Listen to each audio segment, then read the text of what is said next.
하나님, 오늘도 주님의 은혜로 우리의 발걸음을 이곳으로 옮겨서 함께 모여 주님을 찬양하고 주님 앞에 기도하고 주의 음성을 들을 수 있도록 은총을 내려주셔서 감사합니다.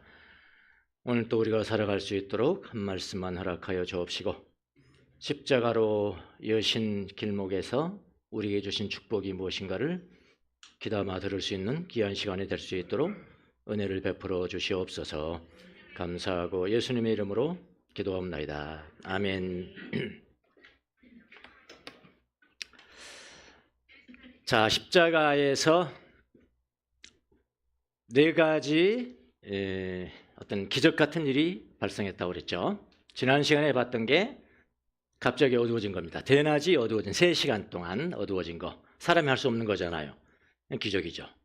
예, 그건 봤고요. 두 번째부터 두 번째, 세 번째, 네 번째를 오늘 볼 거예요. 두 번째가 뭐냐면은, 두 번째는 성전에 있던 휘장이 위로부터 아래까지 갈라졌다는 거예요.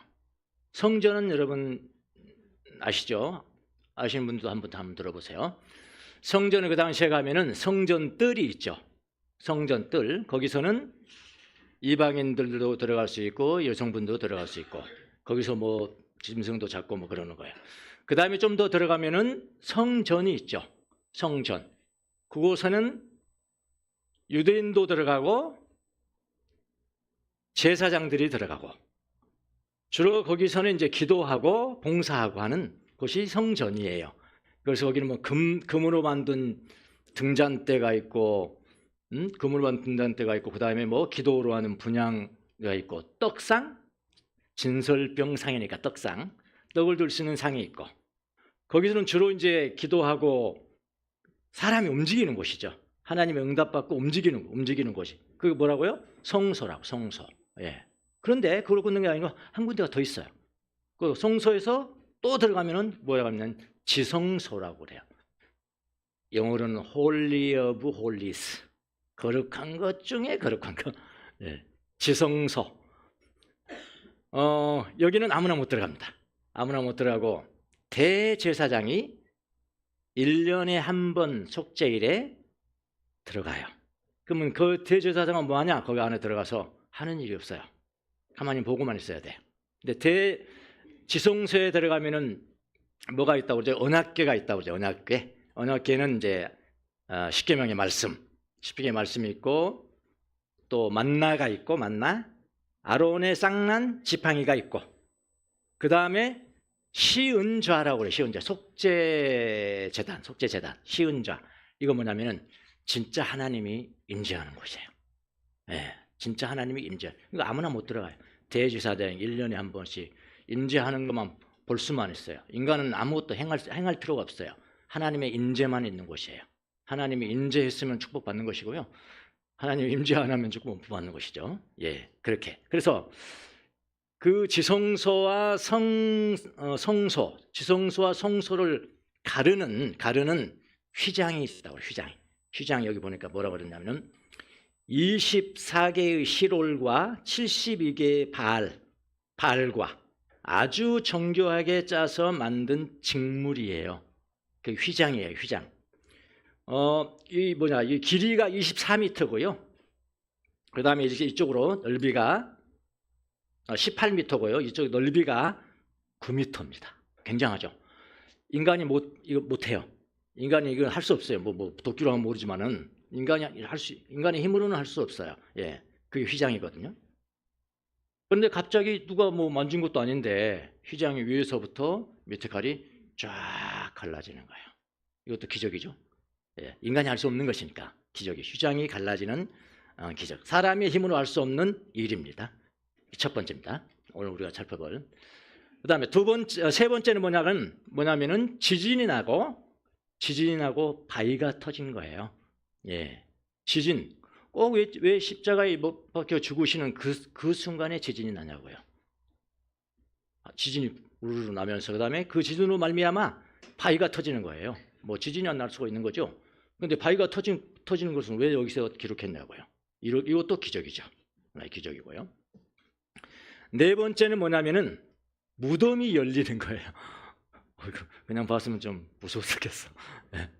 무덤이 열리고 거기서 누가 나오냐면은 사람들이 나오는 거예요. 사람들이. 근데 모든 사람 아닙니다. 누구라고 그랬어요? 성도들. 예, 성도들. 죽은 성도들이에요. 그냥 사람들 아니에요. 죽은 성도들이 무덤이 열리고 무덤에 남아서, 그때는 이제 자세한 건 없지만 우리가 미뤄봐서 어디로 나갈 수가 없는 거야. 어디로 나갈 수 가지고 뭐 모여서 있었겠는지 모르겠는데 언제 나왔냐? 예수님이 부활하신 이후에 이 사람들이 내려와서 일반인들처럼, 정말 일반인처럼 활동하는 거예요. 성전에 들어가서 사람도 만나고 난리가 났겠죠. 여기는 기록이 없어요. 기적이죠. 이런 기적들. 세 가지 기적이 있습니다. 한 가지는 지난 시간에 봤고요. 이런 기적들이 일어날 때 성경을 통해서 우리는 이것들이 어떻게 일어날 수 있을까? 이렇게 관찰을 하려고 그래요. 그것부터 시작하는 거예요. 어떻게 이런 일이 날 수 있을까? 근데 이건 성경을 보는 타점은 아니죠. 예, 이런 태도보다도 왜 일어났을까? 이렇게 봐야 돼요. 왜 일어났을까를 봐야지 어떻게 성경에서 이런 일이 일어날 수가 있을까 하면은요, 결국에는 호기심만 생기지 얻는 게 하나도 없어요. 한번 해보세요. 예, 얻는 게 없습니다. 그런데 왜 이런 일이 난 거야? 왜 이런 일이 난 거야? 근데 왜 이거는 또 이렇게 기록된 거야? 그냥 지진만 있다고 그러면 되지, 뭐 지진도 나고 바위가 터져버리고 이런 일이 왜 이렇게 기록됐을까? 왜 기록됐을까? 그렇게 하면 문제는 달라져요. 예, 누구 때문에 이렇게 다 기록됐어요? 저 때문에. 누구 때문에요? 여러분 때문에. 지금 살아가는 여러분 때문에 다 기록된 거라고. 그 의미가 하나가 있는 거, 다 있는 거죠. 왜 그랬을까? 왜 그랬을까? 이렇게 하면요. 자, 오늘 세 가지 기적 사건도 똑같습니다. 예, 어떻게 적용이 되는지를 우리가 묵상을 해야 됩니다. 그렇게 한번 한 걸음 가보도록 하겠습니다. 세 가지 기적 모두가 다 뭐냐면은 어떤 새로운 길이 열리는 것을 의미해요. 결국은 새로운 길이 열렸다는 것을 보여주기 위해서 이렇게 다 기적도 나오고, 기적을 이런 식으로 표현했고 다 그런 거라고요. 새로운 뭐라고요? 길. 새로운 세 가지 길, 이렇게 해도 돼요. 새로운 세 가지 길. 제목이 뭐죠? 십자가로 이으신 길. 새로운 길이 새로운 길. 새로운 길은 뭐죠? 옛날에 없던 길. 예. 옛날에 없던 길, 새로 생긴 길이 열리는 거예요. 몇 가지가 열린다고요? 세 가지가 열리거든요. 오늘 그걸 한번 살펴보도록 하겠습니다. 첫 번째, 휘장이 갈라진 사건입니다. 휘장이 갈라졌어요. 무엇을 상징할까요? 새로운 길이요. 하나님을 만나는 새로운 길이에요. 그야말로 하나님을 만나는 새로운 길이 열렸습니다. 그때 성전에 왜 갔을까요? 지성소에서 왜 갔을까요? 성전 뜰은 왜 갔을까요? 하나님 만나러 간 거 아닙니까? 하나님 만나러 간 거라고요. 근데 그 길이 아니래요. 그 길이 아니고 새 길이 열렸다니까. 그걸 보여주기 위해서 이 휘장이 갈라지는 기적을 우리에게 주신 거예요. 51절을 보겠습니다. 그런데 보아라, 성전 휘장이 위에서 아래까지 두 폭으로 찢어졌다. 여기 찢어졌다. 성전 찢어졌다. 그렇게 나왔죠. 길이 18m, 넓이 9m 되는 휘장이 위에서부터 아래까지 두 폭으로 찢어졌습니다. 자, 두 폭으로 휘장이 갈라졌으니까 이제는 어떻게 될까요? 다르게 한번 생각해 보세요. 휘장이 갈라져 버렸어요. 하나님이 임재하시는 지성소, 이거 필요 없다, 이거 말 필요 없다. 이거 갈라져 버렸어요. 그러니까 하나님은 거기에 안 계시는 거죠. 맞죠? 휘장이 갈라졌다는 것은 성전에 안 계신다는 거예요. 단적으로 말하면은 다른 데 계신다는 거예요. 다른 데. 아주 이거 중요한 건데 이거 묵상이 잘 안 돼요. 예, 잘 안 됩니다. 성전에 없다. 하나님만이 임재하시는 지성소와 제사장들이 봉사하는 성소를 가르는 휘장이 찢어진 다음에 일어나는 것이 무엇일까요? 하나님이 성전을 떠나셨다는 것을 의미하는 거예요. 예, 성전을 떠나셨어요. 성소와 지성소의 구별이 없어졌으니까 뭐라고요? 하나님이 안 계신다는 의미 아닙니까? 하나님이 거기 안 계신다는 거예요. 그러면 이제 하나님은 어디 계십니까? 하나님은 예수 그리스도 안에 계신다는. 근데 원래는 지성소죠. 하나님 임재하는 곳. 예수님이 지성소가 되는 거예요. 그러니까 예수님이 뭐라고 했습니까? 너희가 성전을 헐어봐라. 당신이 온다고 그러지 않았어요. 너희들이 성전을 헐어봐라. 저 보이는 성전을 헐어봐라. 내가 며칠 만에? 3일 만에 일으킬 것이다. 지성소죠. 지성소. 부활하신 자기 몸을 가르쳐서 그렇게 말씀하신 것입니다. 예, 지성소입니다. 예수님이 임하는 곳에 하나님이 임재하시는 거예요. 새로운 길이죠. 그러면 정말로 하나님의 임재를 맛보려면 어디로 가야 돼요? 예수님께로 가야 되는 겁니다. 예수님이 우리의 지성소가 들어왔어요. 지성소가 우리한테 들어옵니다. 내가 예수님을 믿었어요. 그럼 나는 또 뭐가 됩니까? 지성소가 되는 거예요. 내가 지성소가 눈에 보이는 것이었었는데 이제는 예수님으로 바뀌었죠. 그 다음에 예수 믿는 그리스도인으로 바뀐 거죠. 지성소가 우리가 됐다 이 말이죠. 그러니까 제가 걸어간다면, 만약에 제가 걸어갑니다. 예수는 크리스찬이 걸어갑니다. 누가 걸어가는 겁니까? 예수님과 함께 걸어가는 거예요. 예수님과 함께 걸어가는 겁니다. 또 누가 걸어가는 겁니까? 지성소가 걸어가는 거예요. 지성소가 걸어가는 겁니다. 내가 공부합니다. 예수님과 함께 공부하는 것입니다. 누가 공부하는 겁니까? 예수님이 공부하는 거예요. 지성소가 공부하는 거예요. 지성소가. 성전에 예배드리러 간다고 그러잖아요. 우리 보통 우리 성전 예배드리러 가, 혹은 뭐 예배당에 들으러 가, 그렇게 이야기하는데 그 틀린 말입니다. 여러분 지금 예배드리시잖아요. 건물 안에, 이 성전 안에 여러분이 참여한 게 아니에요. 오해를 많이 하시더라고요. 이 건물이 하나가 있는데 성전들이 앉아서 예배드리는 거라니까요. 성전이 아니라 지성소들이. 아멘? 이게 세길 아닙니까? 세길. 내가 성전 가는 게 아니에요. 내가 성전이라는 게 지성소가 걸어간다니까. 내가 공부하면 지성소가 공부하는 것이고요. 건물에 들어가서 예배드리면 지성소가 앉아서 예배드리는 거니까 이곳에 거룩하게 있는 것이 되는 것이고요. 우리가 이런 정도의 사람이라니까요. 새로운 길이 열린 겁니다. 찬양에 이런 찬양 있잖아요. 내가 그리스도와 함께 십자가에 못 박혔나니 그런즉 이제 내가 산 것이 아니요 오직 내 안에 예수께서 사신 것이라. 한번 불러볼까요? 내가 그리스도와 함께 십자가에 못 박혔나니 그런즉 이제 내가 산 것 아니요 오직 내 안에 예수께서 사신 것이라. 아멘. 예전에는 하나님의 임재를 만나기 위해서 성전에 갔다니까요. 특별한 장소에 갔어요. 거기 아니면 만날 수가 없어요. 그런데 이제 그 휘장이 찢어져 버리고 거기 안 계신다. 내가 있는 새 길이, 하나님이 임재하시는 새 길이 열렸다. 그분이 예수 그리스도입니다. 그분은 누구든지 나갈 수 있어요. 누구든지. 대제사장만 만나는 게 아닙니다. 누구든지요. 지금은요. 그렇게 나가랍니다.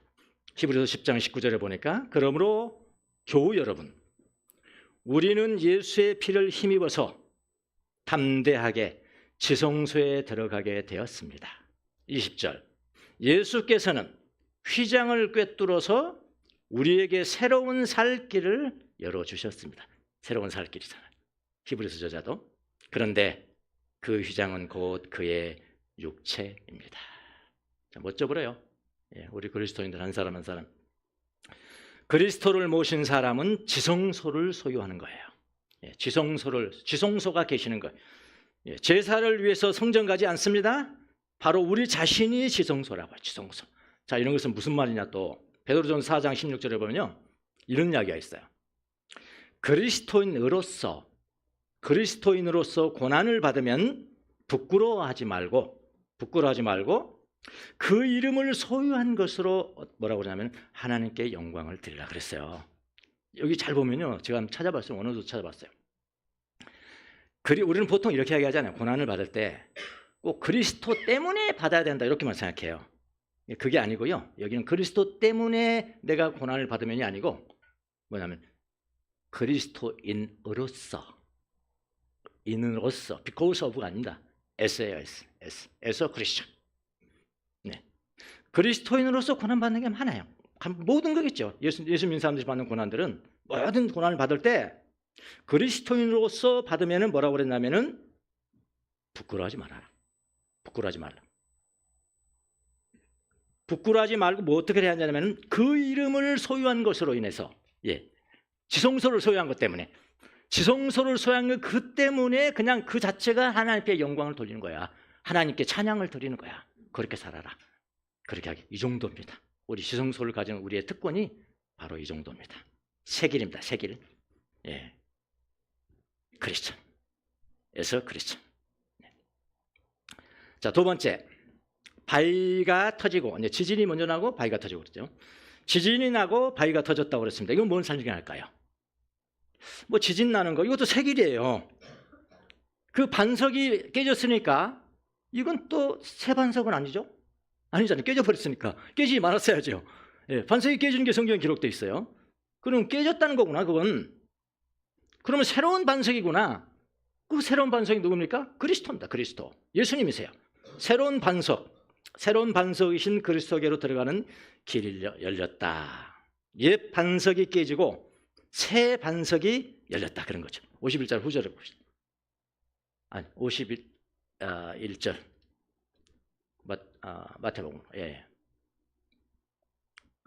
자, 그리고 땅이 흔들리고, 이게 지진이죠. 바위가 갈라지고. 역사를 보면요. 요세푸스의 그 전쟁사라든지 탈무드에 보면은 이 지진이 나와요. 역사에 기록이 됩니다. 뭐 불신자도 다 인정하는. 땅이 갈라지고 바위가 터지고 하는 이런 일이 그 당시에 있었던 거예요. 지진 나오면 이렇게 생각하시면 됩니다. 지진 나오면은 하나님의 임재라고 생각하시면 돼요. 하나님의 임재가 있는 곳에, 지진 있는 곳에 하나님의 임재가 있다. 항상 그랬거든요. 하나님이 지진 가운데 임하시고 이렇게다. 지진이 있으니까 하나님이 십자가인데 십자가로 지금 돌아가시는 건데 지진이 임하는 거예요. 하나님의 임재가 임하는 거거든요. 하나님 임재. 그런데 바위는 깨졌어요. 바위는 깨졌어요. 지진은 하나님의 임재를 상징하고요. 바위라는 것은 뭘 의미하냐면은 견고함이죠. 견고함. 바위는 쉽게 깨지는 게 아니에요. 견고함. 그러니까 이런 것은 해석이 지금 필요하다고. 영적인 해석은 문자적인 해석이 필요한 거. 이 견고한 것이 깨졌다는 거예요. 그러니까 이 견고한 것이 깨졌다? 뭐 오래된 것이 깨졌다는 거예요. 소위 오래된 언약의 틀이 깨지고 새로운 언약의 시대가 임했다. 예수 그리스도를 믿는 건 새로운 언약이거든요. 새로운 언약의 시대가 임했다. 오래된 율법의 틀이 깨지고 참 반석이신 그리스도에게 피난할 길이 열렸다. 그런 의미입니다. 아까 이제 보시죠. 고린도전서 10장 4절. 그 반석은 곧 그리스도시라. 그러니까 그 반석은 곧 그리스도라. 여기 바울이 어떤 상황에서 이 말씀을 썼냐면요. 여러분, 이스라엘 백성들이 광야에 지나가잖아요. 광야를 지나가는데 물을 먹어야 되잖아요. 물을. 그래 모세가 그냥 그 지팡이를 가지고 반석을 칩니다. 반석을 치면 그 반석에서 물이 나오는 거예요. 기가 막힌 노릇이죠. 그래 얼마나 놀랬겠어요, 성도들이요.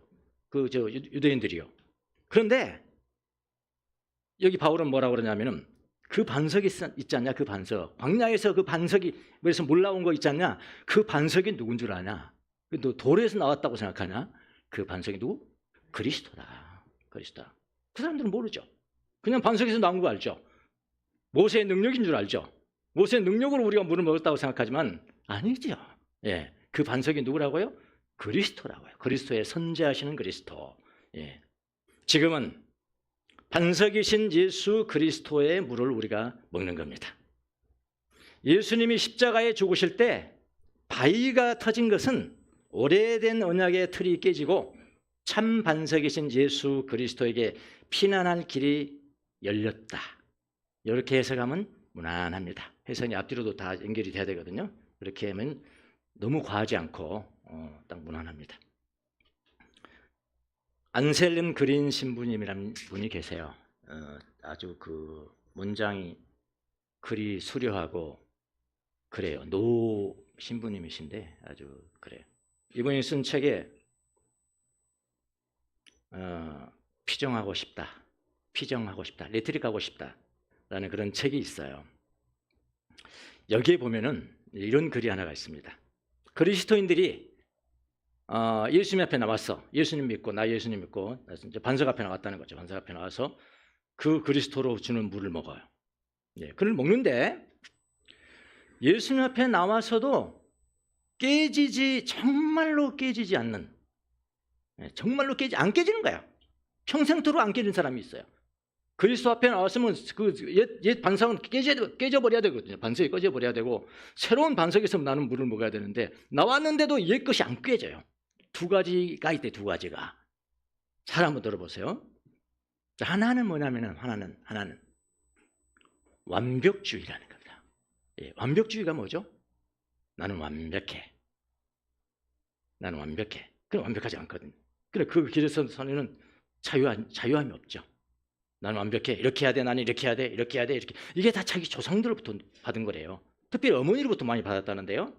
잔소리 많은 어머니들 보면 너는 어떻게 해야 돼? 어떻게? 너는 반드시 그 대학 돼야 돼. 그 대학 돼야 돼. 이것들이 그게 뭐 다 바뀐다는 거예요.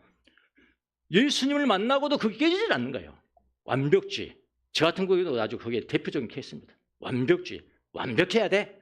그래 이제 예수님을 믿었어요. 이런 완벽주의를 가지고 예수님을 믿었어요. 그럼 이제 그게 신앙으로 옮겨집니다. 신앙으로 옮겨지면은 너는 기도를 더 많이 해야 돼. 자기한테 이야기하는 거야. 완벽해야 되니까. 너는 기도를 더 많이 해야 돼. 더 묵상 많이 해야 돼. 뭐 해야 돼. 묵상 많이 해야 돼. 성경 많이 봐야 돼. 그렇게 봉사하지 되겠냐? 그렇게 봉사하지 완전한 사람이 되겠냐? 더 많이 봉사해야 돼. 뭐든 완전히 자유를 잃어버리는 거예요. 예, 동의하십니까? 그러니까 완벽주의는 필연적으로 어디로 가면은 자기 의로 가버려요. 자기 의로 가고요. 자기 중심적 신앙으로 가버려요. 자유함이 없어요. 이게 그렇게 안 깨지다. 성도들한테 보면. 또 한 가지. 그래서 그런 사람들은 제대로 자기 삶을 온전히 살 수가 없다고요. 완벽주의. 얼마나 많은지 봅니다. 제가 보기에도. 써졌어. 완벽. 이마에 써졌어. 완벽.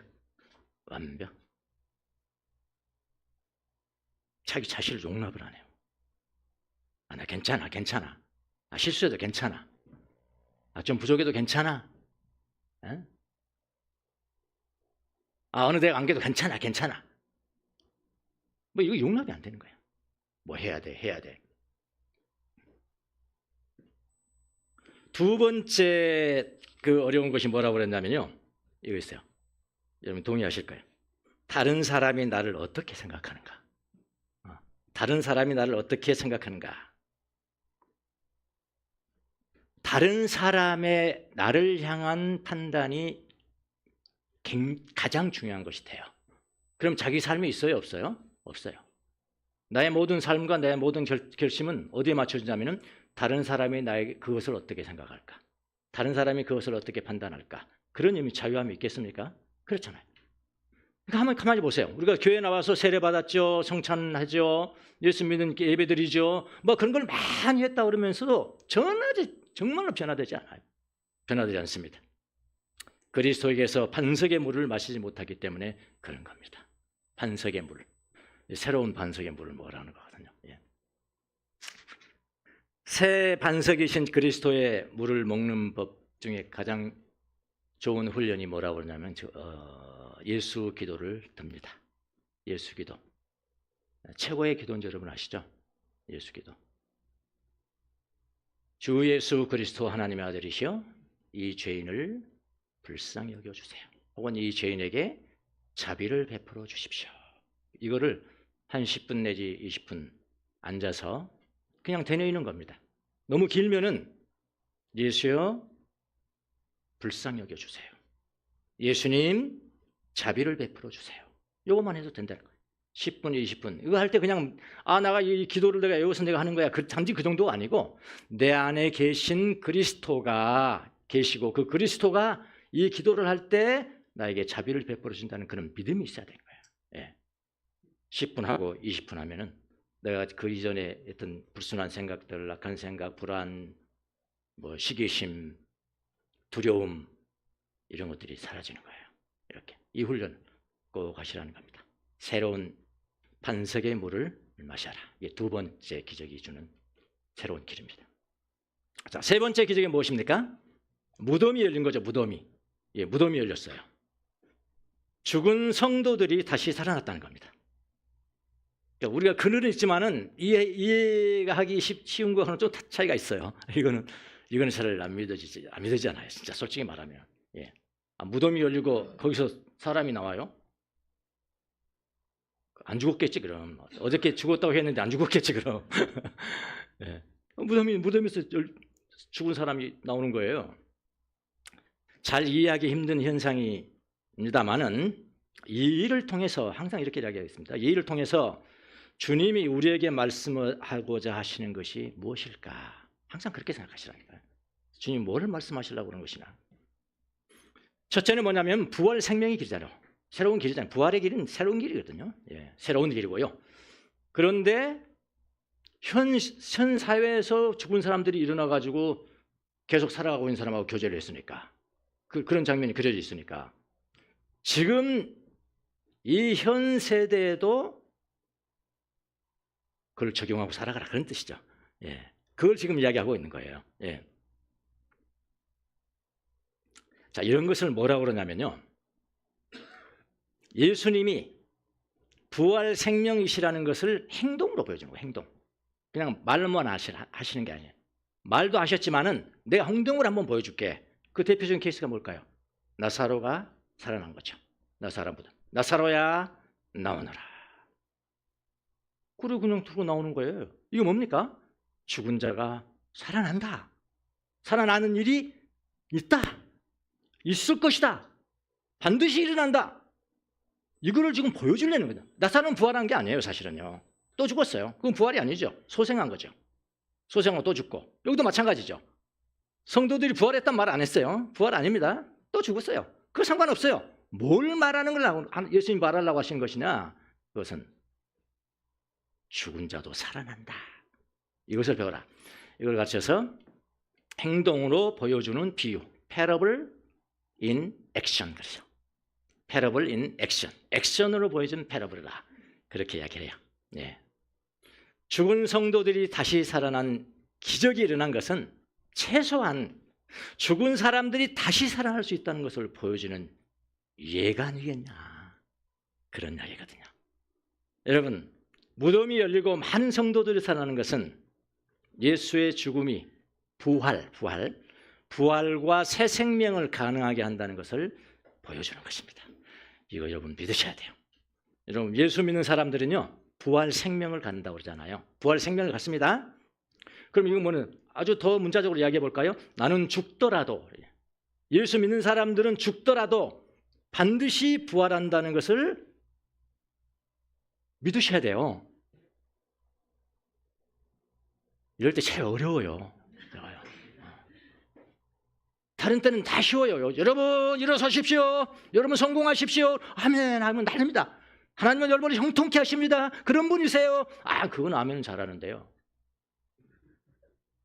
여러분 죽더라도 여러분 다시 살아납니다. 아멘. 다른 데 가면 이렇게 안 나와요. 그러나 여러분, 우리가 예수님을 믿는다는 것은 예수님처럼 우리도 부활한다는 것을 믿는 것입니다. 단지 예수님의 인격을 믿고 내가 좋은 크리스찬이 돼서 좋은 사람 될까? 그것도 좋은 일이죠. 근데 거기에 그치면은 안 돼요. 단지 예수님의 인격을 믿는 것으로 살아가는 것은 그건 살아있는 신앙인이라고 볼 수 없어요. 예. 우리는 좋은 종교인을 넘어서야 합니다. 부활이라는 초월적 사건이잖아요. 초자연적인 사건. 믿어져야 돼요. 믿어져야 됩니다. 부활이 믿어져야 돼. 나는 예수 믿고 난 다음에 가장 큰 받은 축복은 뭐냐면은 부활이 믿어진다. 예, 부활이 믿어집니다. 좀 이렇게 출렁출렁은 해요. 상황이 좀 더 좋으면 더 잘 믿어지고 상황이 좀 나쁘면은 좀 그런가 그래도 그럴 거죠. 이렇게 하는 것이 있지만은 부인해 본 적은 없어요. 부인해 본 적은 없습니다. 여러분, 부활이 믿어진다는 것은 죽음에 두렵지 않는 것입니다. 예, 우리 그리스도인들은 그거예요. 그거 살아있는 신앙이라고요. 예. 그건 이건 이제 부활하라. 우리가 죽은 사람이 예수 믿는 사람은 부활한다 하는 것은 이제 죽은 이후의 문제죠. 예. 그래서 예전에 저는 설교하고 다닐 때 나는 우리 자녀들한테 반드시 말할 거다. 나 죽더는 절대로 울지 말라. 왜 그러냐니까. 나는 부활할 거거든. 나는 부활할 거거든. 울지 마, 울지 마. 그렇게 우시면 한 번만 울어, 한 번만. 네, 한 번. 아이고, 안 되셨습니다. 주목사님 돌아가셔서 안 되셨습니다. 그런 말 못하게 해. 아이고, 축하드립니다. 축하드립니다. 하늘의 소망을 갖고 가셨으니 축하드립니다. 이게 부활의 생명을 가진 사람들의 특권이잖아요. 예, 이거 지금 보여주는 거거든요. 이거보다 더 큰 신앙이 어디 있어요? 더 큰 축복이 어디 있습니까? 죽은 후의 문제죠. 죽은 후에. 죽은 후의 문제인데 부활은 죽은 후의 문제만은 아니라는 거예요. 그 사람들이 일어나서 막 같이 벗잖아. 성전에 들어가서 너 누구 언제 왔냐? 너 죽었잖아. 1년 전에 죽었잖아. 그리고 같이 살아가는 거예요. 1년 전에 죽었죠. 어쩐 일이야? 이렇게 된다는 거예요. 이렇게. 이것들 보여줬잖아요.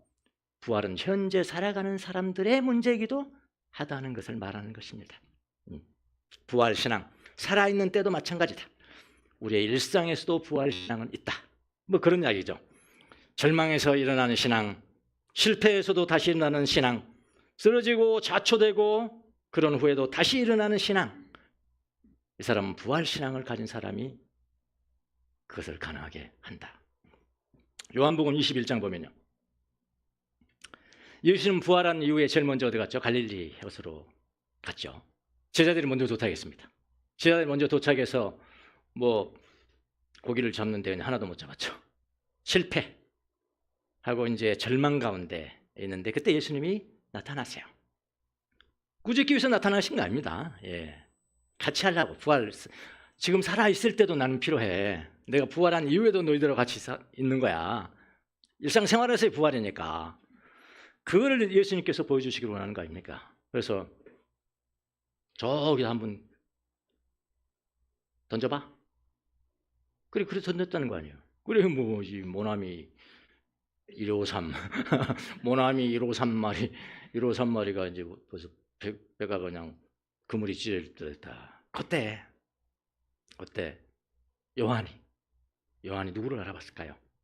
예수님을 알아봤습니다. 그때 알아봤어요. 베드로를 향해서 저분은 주님이시다. 이 한마디 했습니다.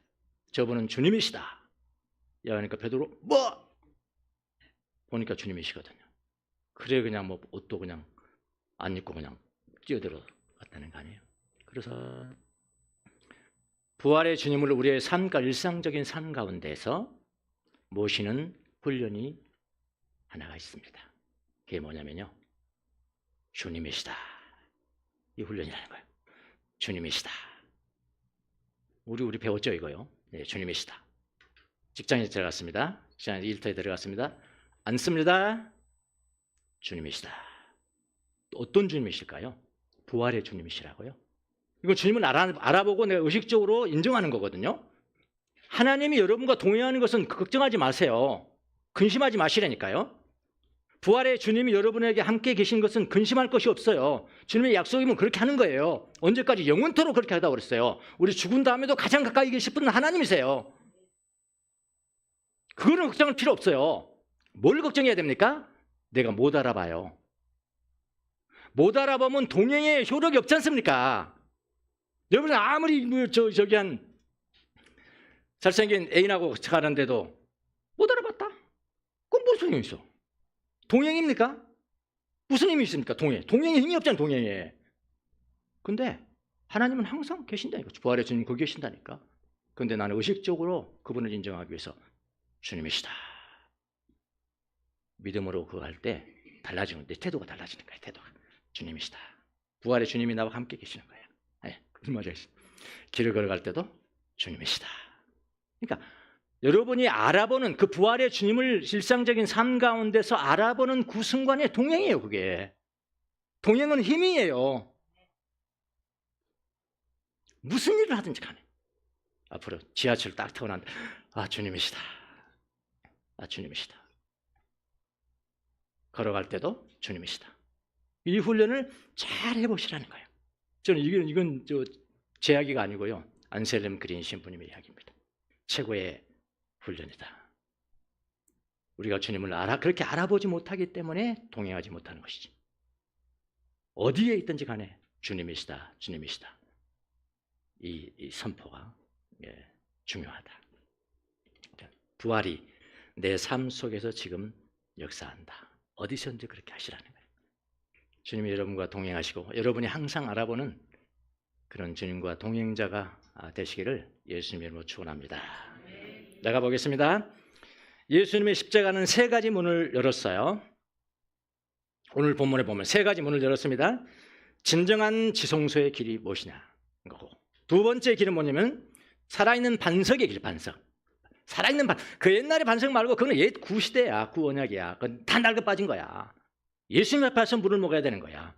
그 날마다 물을 먹어야 돼. 그 예수님이 주는 우물가의 여인처럼, 네? 우물가의 여인처럼, 네, 내가 주는 물을 먹은 사람은 절대 목마르지 않을 것이다. 그 예수님을 먹어서 영생물을 얻었거든요. 영생물은 있는데 자기가 마시지 않으니까 목마르는 거죠. 맞는 말이 예수님께 다시는 목마르지 않을 것이라 했거든. 지가 먹으면 돼요, 먹으면. 예수 이름 부르면서 먹으면 돼요. 예수 기도를 하면서 먹으면 된다니까요, 이제. 예. 반석이신 그리스도를 마음에 모시고 살아갑니다. 두 번째 길이죠. 그 다음에 마지막 길은 부활 생명을 우리의 영혼에 가지고 살아간다. 살아있을 때도 주님은 주님이시다. 어디든지 가서 주님을 고백하는 주님이시다, 주님이시다, 주님이시다. 죽은 이후에는 그건 너무나 당연한 거고, 예수님이 이 세상에 오신 아주 근본적 목표 아닙니까? 예? 나를 믿는 자는 죽어도 살고 무릇 살아서 나를 믿는 자는 영원히 죽지 아니할 것이다. 이것을 너희가 믿느냐? 우리는 그렇게 될 겁니다. 그 세 가지 길. 그러니까 십자가의 길이라는 게요, 참 암울하고, 우리가 계속 지금 십자가를 보지 않습니까? 십자가를 주고 보는데 나는 옛날에 참 암울했어요. 거기 읽을 때는 참 암울하고, 또 죽으시네, 또 모욕당하네, 또 채찍이 맞으시네. 그리고 이렇게 했는데 좀 너무 축복의 길인 거예요. 거기가 고난의 길이 아니고 축복의 길인 거예요. 이런 십자가의 길이 여러분에게 모두가 다 축복이 되시기를 예수님 이름으로 축원합니다. 기도하겠습니다.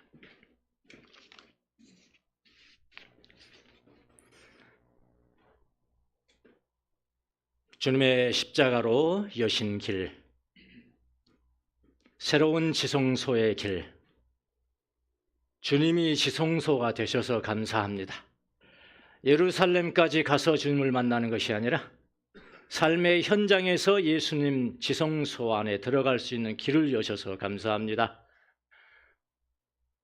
나같이 죄 많고 연약한 사람도 받아주시고 내 영혼 가장 깊은 곳으로 지성소이신 예수 그리스도 들어오심을 감사합니다. 그 새 길에 걸어가신 예수님을 믿고 살아가도록 은혜를 베풀어 주옵소서. 반석이신 새로운 물을 내시는 반석으로 오셔서 감사합니다. 옛 모든 계명과 옛 버릇을 깨쳐버리고 새로운 반석에서 나는 물을 먹을 수 있도록 은총을 내려 주시옵소서. 우리에게 부활로 임하셔서 감사합니다. 우리가 죽었을 때나 이 땅에 살아갈 때나 부활의 주님 우리를 도와주옵소서. 그런 신앙들이 다 될 수 있도록 축복하여 주옵소서. 감사하고 예수님 이름으로 기도합니다.